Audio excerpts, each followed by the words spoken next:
kegalauan ya atau kegeraman sejak lama gitu terkait dengan beragam masalah yang terjadi di Republik ini, baik yang dalam negeri maupun yang terkait dengan hubungan Indonesia dengan dunia luar.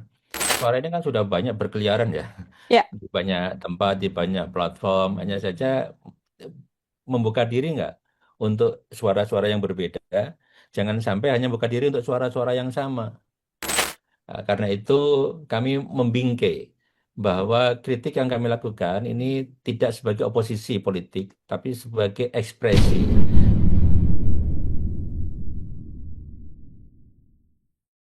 Tribuners, pernyataan sikap disampaikan oleh Universitas Islam Indonesia terhadap sejumlah kebijakan pemerintah mulai dari sikap politik luar negeri hingga kondisi demokrasi yang ada di dalam negeri. UII juga menilai pemerintah belum cukup tegas merespons konflik global serta mengingatkan pentingnya untuk bisa menjaga kedaulatan, kebebasan sipil hingga akuntabilitas kebijakan publik. Lalu, bagaimana kita bisa melihat dasar di balik kritikan yang kemudian disampaikan dan pesan apa yang sedianya ingin dipaparkan oleh kampus kepada pemerintah? Saya akan membahasnya dalam Tribun News on Focus. Kali ini sudah tersambung melalui sambungan Zoom bersama dengan saya, Rektor Universitas Islam Indonesia, ada Pak Fatul Wahid. Pak Fatul, selamat malam. Assalamualaikum. Terima kasih banyak sudah bergabung. Selamat malam, Mbak Nila. Waalaikumsalam warahmatullahi wabarakatuh. Baik, kabar baik ya, Pak Fatul ya? Alhamdulillah kabar baik. Semoga Mbak Baik, Nila juga ya. ya, terima kasih banyak juga Bapak menyempatkan waktunya hari ini untuk bisa berdiskusi bersama dengan kami. Ada satu pernyataan sikap yang kemudian disampaikan oleh Universitas Islam Indonesia, UII. Mungkin bisa disampaikan terlebih dahulu Bapak, apa yang sedianya menjadi latar belakang begitu ya, mengapa kemudian UII ini merasa perlu untuk mengeluarkan pernyataan sikap yang kali ini juga ada beberapa poin yang kemudian disampaikan Bapak. Ya, terima kasih Mbak Nila.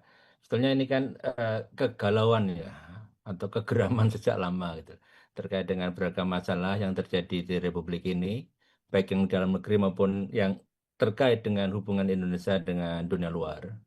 Dan ketika kampus menyampaikan sikap, ini harus dipandang sebagai ikhtiar menjalankan tanggung jawab moral dan tanggung jawab intelektual perguruan tinggi. Ini menjadi penting. Jadi kita tidak punya kepentingan apapun kecuali eh, Indonesia lebih baik ke depannya. Dan ini juga penting untuk menjaga bahwa demokrasi di Indonesia ini tetap sehat, sehingga ruang kebebasan publik ini harus dirawat. Dan apa yang kami sampaikan dengan pendekatan yang kami pilih itu juga bagian dari menggunakan ruang kebebasan publik itu. Dan yang tidak kalah penting, Mbak Nila, ini juga juga sekaligus sebagai upaya bagi kami untuk memberikan masukan berbasis pengetahuan dan penelitian. Sehingga kita ingin bahwa kebijakan yang diambil oleh negara, pemerintah, lebih khusus adalah kebijakan yang berbasis dengan data, dengan argumentasi yang kuat, bukan kebijakan yang sifatnya impulsif, apalagi itu di bawah tekanan pihak lain. Artinya ada kegalauan, ada kekhawatiran yang kemudian dirasakan oleh Sivitas Akademi yang ada di Universitas Islam Indonesia. Kalau kemudian bagaimana Pak Fatul ini melihat situasi kebangsaan yang kemudian terjadi saat ini di tanah air begitu ya, berdasarkan kacamata dan juga kekhawatiran dari kalangan akademisi di UI sendiri, Bapak? Ya, ya kita melihat ada beberapa hal yang ini cukup menggelisahkan kami. Salah satunya adalah ruang deliberasi publik ini menyempit. Jadi banyak kebijakan yang itu tampaknya tidak melibatkan publik secara secara bermakna. Dan tiba-tiba banyak kebijakan muncul, kemudian seakan-akan ini mengecek ombak, kemudian kalau responnya tidak bagus, kemudian dibatalkan. Yang pendekatan seperti ini tandanya kurang bagus ya. Sehingga perlu ke depan bagaimana kebijakan itu lebih hati-hati diambil berbasis data, bukan berbasis kepentingan sesaat atau kepentingan kelompok-kelompok tertentu saja. Mhm.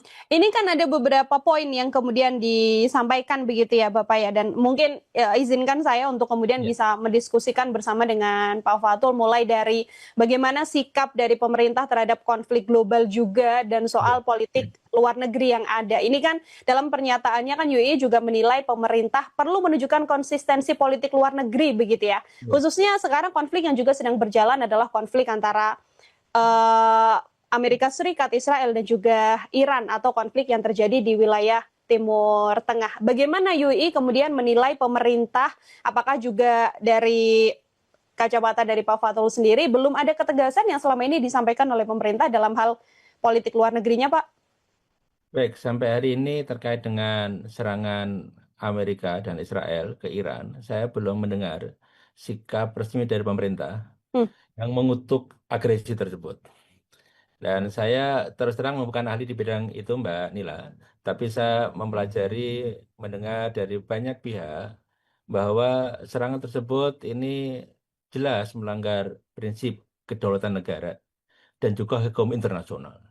Nah, sehingga tampaknya pemerintah Indonesia punya alasan yang kuat bagaimana menyikapi perkembangan mutakhir yang seperti itu.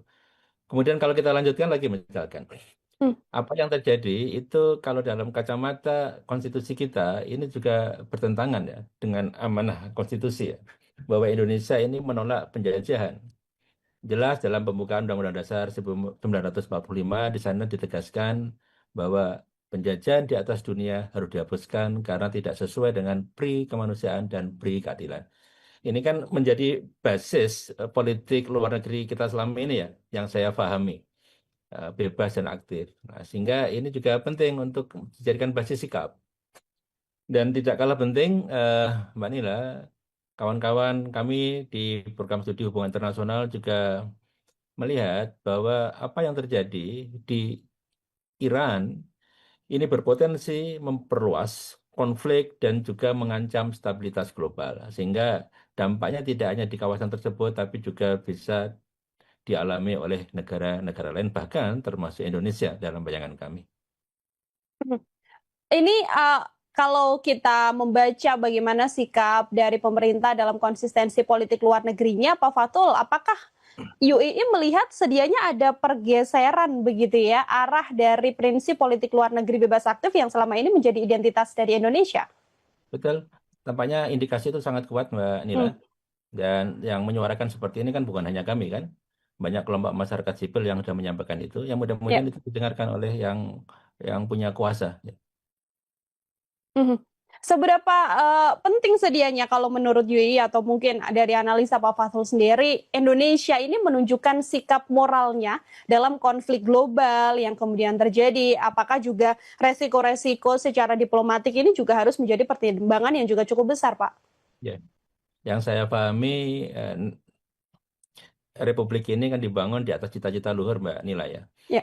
yang sudah dicanangkan oleh para pendiri bangsa. Mereka orang-orang yang hebat, sudah selesai dengan dirinya. Dan salah satu pendekatan yang dipilih saat itu terkait dengan politik luar negeri yang saya pahami adalah bebas aktif.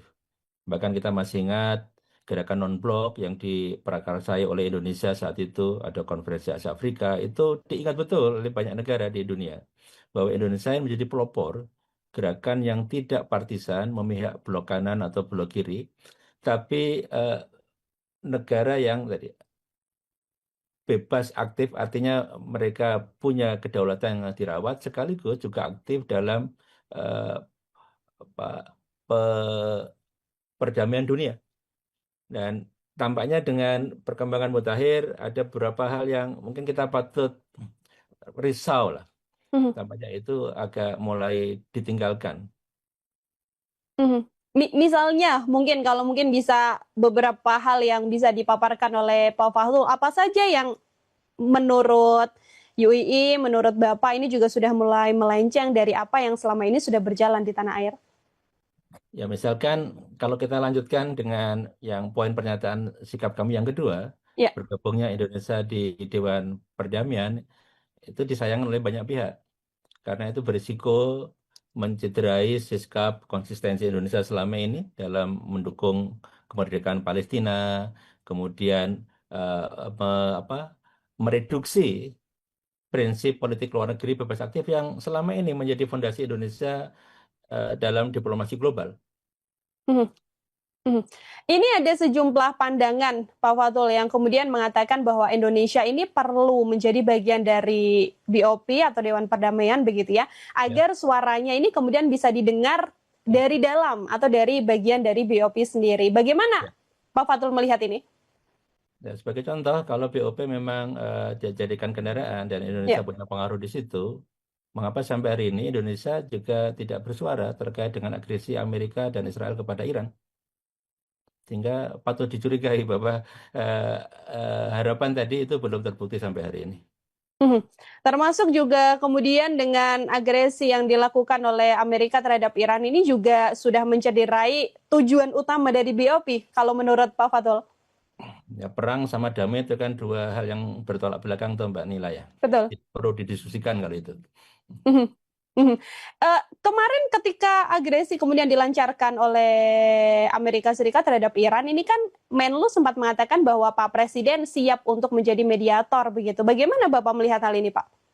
Saya tidak dalam kapasitas menilai, tapi saya melihat banyak pihak yang meragukan. Ya. Ya. Mhm. Eh, Dalam artian bahwa itu belum menunjukkan sikap tegas dari tanah air.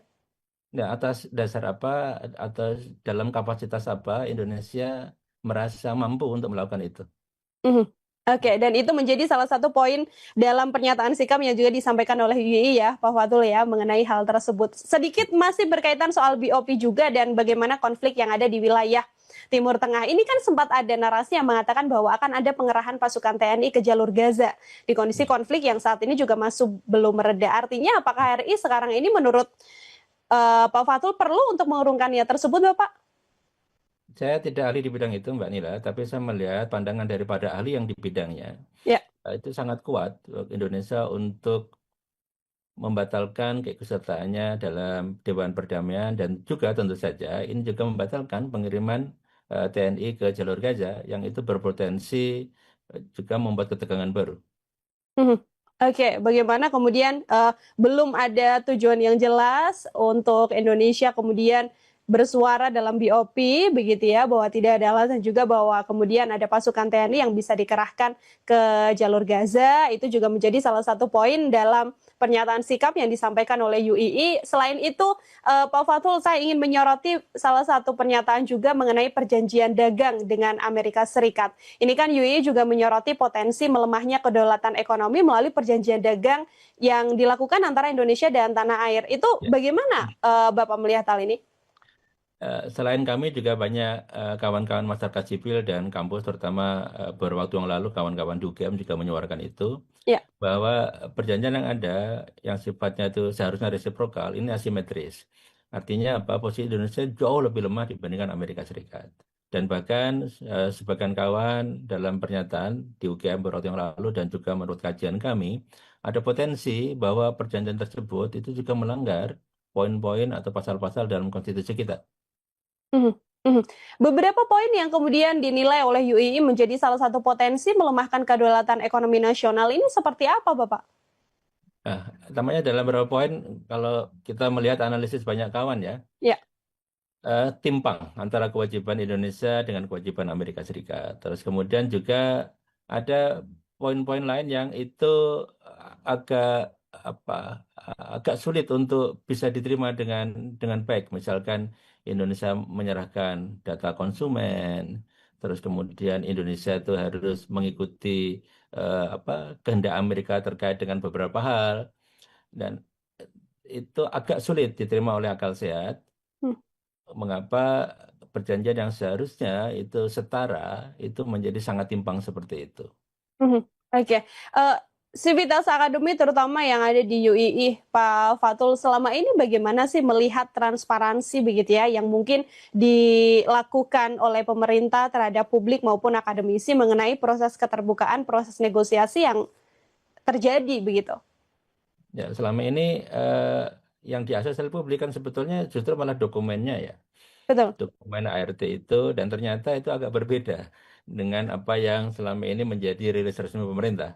Sehingga kawan-kawan akhirnya mencoba menganalisis dan bersuara kritis bahwa di situ banyak celah yang itu merugikan Indonesia dan seharusnya itu bisa dianggap oleh pemerintah sebagai sebuah masukan yang sangat berharga Mhm, untuk memperbaiki kebijakan dan semoga eh, semoga belum terlambat untuk Indonesia untuk merevisi atau bahkan membatalkan ART itu. mhm. Oke, merevisi atau membatalkan perjanjian tersebut menjadi salah satu hal yang kemudian menjadi harapan besar dari UII juga, Pak Fatul. Betul, betul sekali Mbak Nila. Dan itu Mhm. tidak hanya harapan UI, itu harapan banyak Ya. orang. Hanya saja UI ini membantu untuk menyuarakan.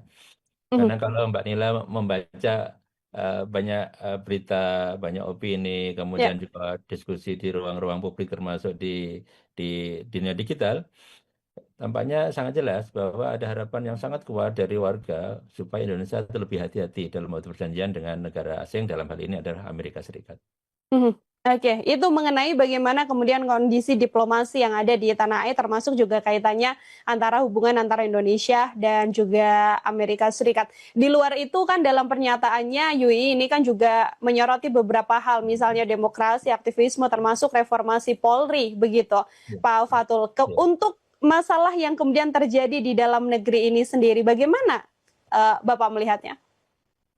Yang pertama, kita melihat ketika ada demonstrasi kawan-kawan sekitar bulan Agustus tahun lalu, ini kan banyak sekali aktivis yang ditangkap Mbak Nila ya.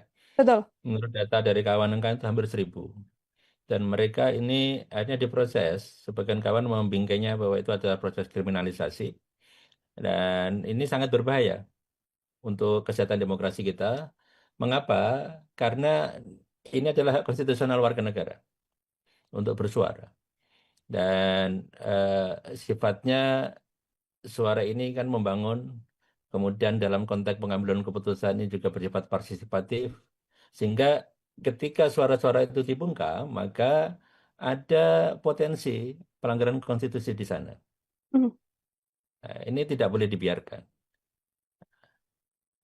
Mhm. Apalagi misalnya kalau kita melihat bagaimana pendekatan yang dilakukan untuk beragam peristiwa itu.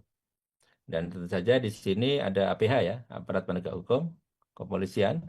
Yang ini kita juga berharap bahwa polisi ini kembali kepada komitmennya untuk menjadi lebih profesional dan berpihak kepada kepentingan publik, bukan menjadi aparat yang partisan dan justru menjadi bagian untuk memukul suara-suara kritis yang itu sebetulnya sangat penting untuk menjaga kesehatan demokrasi di Indonesia.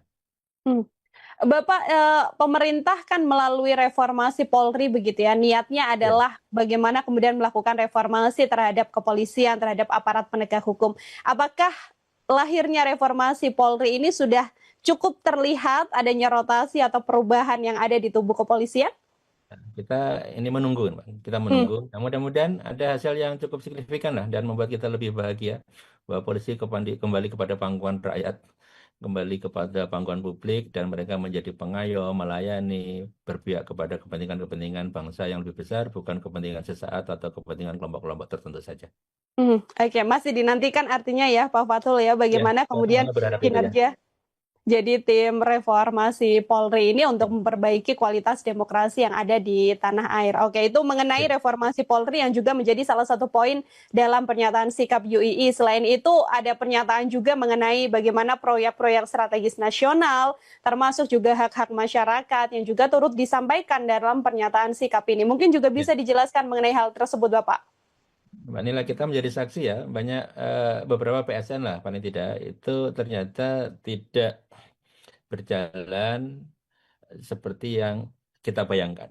Ya. Ada ikutan masalah yang luar biasa, kita bisa lihat Rempang saat itu kan. Kemudian juga ada PSN di Kalimantan, di Sulawesi, yang terakhir ini di Papua ya. Ada penolakan masyarakat adat, kemudian ada potensi terganggunya ekosistem di sana, ada potensi keberlanjutan masyarakat dan lain-lain. Dan yang seperti ini tampaknya harus mendapatkan perhatian serius dari pemerintah. Jangan sampai niat baik untuk PSN ini justru membawa ketimbangan baru Hmm. dengan mengabaikan ekosistem lingkungan dan juga mengabaikan hak-hak rakyat setempat. Sehingga kita ingin sebetulnya pembangunan betul-betul mensejahterakan rakyat dan bukan atas nama kesejahteraan rakyat yang sebelum tentu terjadi atau membungkus kepentingan-kepentingan sesaat atau kepentingan-kepentingan yang kelompok-kelompok tertentu.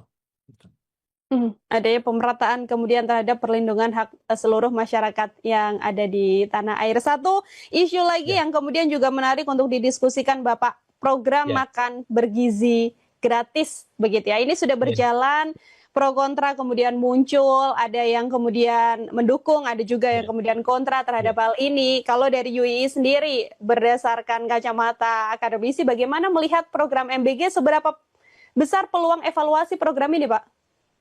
Ya, seharusnya ada banyak yang bisa dievaluasi ya. Kan kita Mhm. juga menjadi saksi ada beragam masalah yang terjadi di lapangan. Hanya saja pertanyaannya adalah apakah isu-isu yang terjadi di lapangan itu betul-betul serius jadikan konsideran dalam perbaikan ke depan.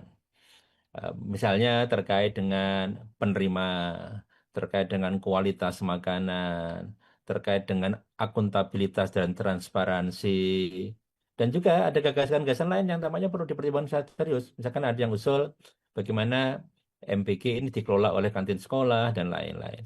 Nah, ini juga eh, lontaran-lontaran kritis dari masyarakat yang seharusnya ini dipandang sebagai apa ya, rasa cinta lah warga kepada bangsa ini, kepada negara ini, kepada pemerintah supaya programnya betul-betul sesuai dengan yang diharapkan. Di sisi lain adalah bahwa kita tahu betul bahwa anggaran fantastis MPG ini kalau tidak ada pengawasan yang cukup baik, Mbak Nila, ini juga berpotensi penyimpangan ya. Dan ini juga sangat sangat mengkhawatirkan kalau itu terjadi. Apalagi Mhm. kalau kita lihat dari postur anggaran, sebetulnya anggaran MPG ini kan juga bagian dari paket anggaran pendidikan yang 20% itu kan. Ya. Meskipun ada yang membantah, tapi ini faktanya tidak seperti itu. Faktanya adalah ini bagian dari dana pendidikan. Sehingga kita juga ingin pemerintah ini jangan sampai berkomunikasi secara dengan publik dengan cara yang bisa menyesatkan lah atau mengelabui. Mending jujur saja bahwa ini adalah dana diambil dari pendidikan, ini ada pengawasan yang cukup ketat dan lain-lain. Nah, tentu saja apa yang disampaikan juga harus terbukti di lapangan. Mhm. Kalau kemudian bisa memberikan saran yang paling urgent yang mungkin bisa dilakukan oleh pemerintah terkait program MBG ini, sedianya yang paling penting atau paling utama saat ini perlu dikoreksi ini mengenai konsep programnya atau soal tata kelola pelaksanaannya kalau menurut Pak Fatol? Mungkin bisa dua-duanya, Mbak ya. Tentu saja Hmm. ini juga perlu membuka diri ya untuk semua Ya. kemungkinan. Jadi jangan sampai kemudian defensif, kemudian tidak mau apa menerima masukan-masukan yang itu bisa jadi punya dampak untuk desain ulang yang sangat signifikan. Gitu. Mhm, mhm. Kalau melihat bagaimana kemudian pemerintahan yang berjalan sekarang dengan berbagai kritik yang kemudian tidak hanya disampaikan oleh UI saja, tapi banyak universitas atau Ya. sivitas akademis yang juga menyampaikan paparan ini begitu Bapak. Bagaimana akademisi ini melihat sedianya pemerintah membuka diri akan kritik dari Ya. sejumlah akademisi dan sebagainya. Itu seperti Ya. apa kalau dari menurut Bapak? Baik, yang pertama tampaknya pemerintah ini harus mengubah pola pikir. Mhm, Ketika ada warga negara dengan beragam latar belakang, masyarakat sipil, kampus, dan lain-lain bersuara, ini jangan dianggap sebagai musuh. Jadi penting. Untuk apa? Supaya kebijakan menjadi lebih berkualitas, program desainnya menjadi lebih bagus, tuh, karena kita tahu hutang kita luar biasa banyak, itu betul-betul sampai kepada yang berhak dan memberikan manfaat yang seharusnya. Jadi dengan pola pikir seperti itu, maka jadi menjadi enak. Rakyat bersuara tanpa rasa takut, merasa aman, suaranya juga didengar dan betul-betul dijadikan konsideran. Jangan sampai katakanlah ada situasi betul rakyat boleh bersuara, tetapi di sana tidak bergema, tidak betul-betul dijadikan basis pengambilan keputusan atau perbaikan kebijakan yang sudah ada. mhm, oke, perlu mengubah kemudian pola pikir untuk bisa mendengarkan seluruh suara yang disampaikan juga ya, Bapak ya, Persis, oleh persis, masyarakat. Vanilla. Ya, persis. Eh, ini kalau kita melihat beberapa waktu terakhir kan beberapa kali Pak Presiden ini bertemu dengan sejumlah tokoh, termasuk juga Ya, tokoh oposisi, sejumlah organisasi masyarakat juga. Terakhir kemarin juga mengenai hubungan internasional juga berbicara dengan sejumlah mantan presiden, termasuk juga mantan Menteri Luar Negeri, begitu ya. Perlukah kemudian ada satu forum menurut UII agar pemerintah ini bisa membuka diri kepada seluruh sivitas akademisi yang ada untuk bisa bersatu untuk mendengarkan suara dari akademisi dan disampaikan langsung kepada Pak Presiden? intinya sebetulnya membuka diri kok Mbak Nila. Mhm. Suara-suara ini kan sudah banyak berkeliaran ya, Ya. di banyak tempat, di banyak platform. Hanya saja membuka diri nggak untuk suara-suara yang berbeda. Jangan sampai hanya buka diri untuk suara-suara yang sama. Ini kan menjadi berbeda. Mhm. Sehingga yang itu yang pertama. Yang kedua adalah mungkin lebih banyak mendengar ya. Tidak tidak satu arah, tapi lebih banyak mendengar. Dan ini harusnya terjadi untuk semua jenjang. Kami khawatir juga misalkan suara-suara kami yang sudah kami sampaikan oleh banyak aktor di lapangan itu tidak pernah sampai kepada beliau. Nah, kami sangat khawatir seperti itu karena sudah ditapes di level yang sebelumnya sehingga eh, harapan-harapan yang mulia terus kemudian ya ekspektasi yang luar biasa dari publik ini menjadi sia-sia karena menguap saja. Mhm, untuk kemudian bahkan tidak sampai ke RI 1 karena sudah terpotong juga jalurnya ya, Ya, Pak Fatul ya? kami khawatir itu Mhm, terjadi. Ya mudah-mudahan tidak, tapi kami ya, sangat khawatir itu terjadi. mhm, oke. Ini setelah pernyataan sikap tidak hanya UII, ada beberapa kampus juga yang melakukan hal yang Ya. sama. Apabila kemudian belum ada respon juga dari pemerintah untuk membuka diri, mengubah pola pikir, apakah kemudian akan ada langkah lanjutan yang mungkin dilakukan, Pak Fatul? Kami akan terus bersuara, Mbak Nila, karena posisi kami di kampus memang sebagai kekuatan moral. Ya. Dan kami berharap bola yang kami tendang ini juga disambut oleh aktor-aktor yang lain, termasuk DPR. Mhm. DPR kan punya fungsi pengawasan ya. Nah, bagaimana DPR itu menjadi lebih efektif menjalankan fungsi pengawasannya. Dan kalau itu terjadi, maka ada check and balances, kira-kira gitu kan, dalam konteks bernegara, sehingga semua kebijakan menjadi terukur, bukan kebijakan-kebijakan yang apa seperti saat ini sudah diambil, kemudian bikin gaduh, kemudian dibatalkan dan lain-lain. Ya. Oke, terakhir dari saya, Pak Fatul, mungkin Ya. sekaligus menjadi closing statement mengenai pernyataan sikap juga dari UII, apa yang ingin disampaikan kepada pemerintah, termasuk juga kepada masyarakat melalui pernyataan sikap ini, Bapak. Silakan. Baik, terima kasih Mbak Nila. Eh, Pertama, udah mengundang kami UII di acara eh, On Focus di Ya. Tribun News dan sekali lagi saya ingin mengamplifikasi bahwa pernyataan yang kami lakukan ini adalah wujud tanggung jawab moral dan kecintaan kami kepada Indonesia dan juga kemanusiaan global. Karena itu kami membingkai bahwa kritik yang kami lakukan ini tidak sebagai oposisi politik, tapi sebagai ekspresi kepedulian warga negara dan institusi pendidikan tinggi terhadap perjalanan bangsa dan juga peradaban dunia yang lebih lebih damai. Ini yang membingkai kami semua selama ini. Jadi kami tidak pernah membuat pernyataan sikap didasari kebencian, tapi kami didasari rasa cinta, rasa rindu kepada Indonesia yang lebih baik, lebih bermartabat, lebih berkeadilan sosial di masa yang akan datang. Baik, terima kasih banyak Pak Fatul. Ya, Ini juga kemudian pernyataan sikapnya dari UII. Ini juga bisa dibaca, sudah ada di website juga ya, Bapak ya, ya, untuk ya, kemudian bisa sama-sama kalau misalnya ada teman-teman juga Tribuners yang juga ingin meneruskan suara-suara yang disampaikan oleh sejumlah sivitas akademi, termasuk juga dari Universitas Islam Indonesia. Pak Fatul, luar biasa sekali. Terima kasih banyak untuk kesempatannya hari ini berdiskusi bersama dengan saya. Semoga ya, dari waktu ada kesempatan kembali untuk berbincang. ya, Selamat malam, selamat beraktivitas ya, kembali, Bapak. ya. Terima kasih Mbak Nila. Ya, salam sehat selalu. Ya. Ya, Tribuners, demikian obrolan saya bersama dengan Rektor Universitas Islam Indonesia, ada Pak Fatul Wahid dalam Tribun Fokus kali ini. Nantikan obrolan saya dengan sejumlah narasumber lain dan tema-tema lain hanya dalam Tribun Fokus. Saya Nila Irda, pamit undur diri. Terima kasih banyak dan sampai jumpa. Selamat malam.